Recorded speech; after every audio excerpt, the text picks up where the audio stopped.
ઘોડા છૂટી ગયા બાદ તબેલાને તાળા મારવા નીકળવામાં પાલિકાના અધિકારીઓને ખૂબ સારી ફાવટ આવી ગઈ છે, જેના કારણે પાલિકાની કોઈ કાર્યવાહી સંપૂર્ણપણે સફળ થતી નથી। આજે વડોદરા મહાનગરપાલિકાની દબાણ શાખા દ્વારા ખંડેરાવ માર્કેટ નજીકના ફ્રૂટ બજારના વધારાના દબાણો દૂર કરવાની કાર્યવાહી હાથ ધરવામાં આવી હતી। જો કે દબાણ શાખા પહોંચે તે પહેલા લારી ધારકોને સંદેશો મળી જતા લારીઓ ખસેડી દેવામાં આવી હતી। આખરે દબાણ શાખાએ દેખાડા પૂરતી કામગીરી કરીને સંતોષ માન્યો હતો। જે રીતે વડોદરા મહાનગરપાલિકાની મુખ્ય કચેરી ખંડેરાવ માર્કેટ પાસે આવેલી છે, ત્યાં અનેક જાતના દબાણો થાય છે। વડોદરા મહાનગરપાલિકા કોઈને કોઈ રીતે આ દબાણ દૂર કરે છે, પરંતુ પાછા આ દબાણો થાય છે।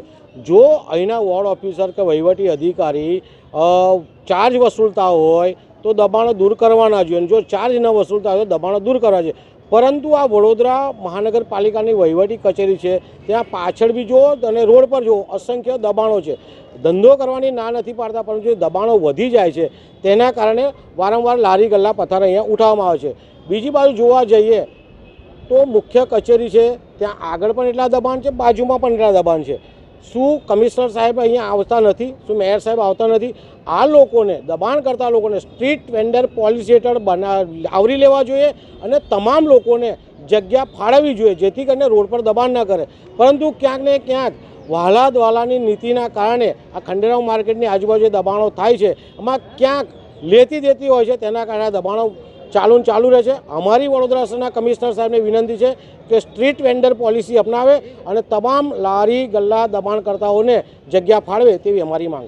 વડોદરા મહાનગરપાલિકાની મુખ્ય કચેરીની આજુબાજુ તો હપ્તા પદ્ધતિ ક્યાંક ને ક્યાંક ચાલી રહી છે, કારણ કે દર 5-10 દિવસે દબાણો લેવામાં આવે છે, પાછા દબાણો ચાલુ થાય એટલે હપ્તા પદ્ધતિ પણ અહીંયા બંધ કરે।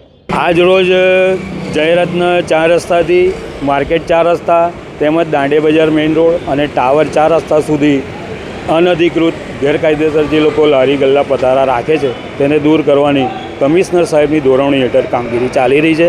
માન્ય વોર્ડ ઓફિસર સાહેબ અને ગોયલ સાહેબ આવી રહ્યા છે।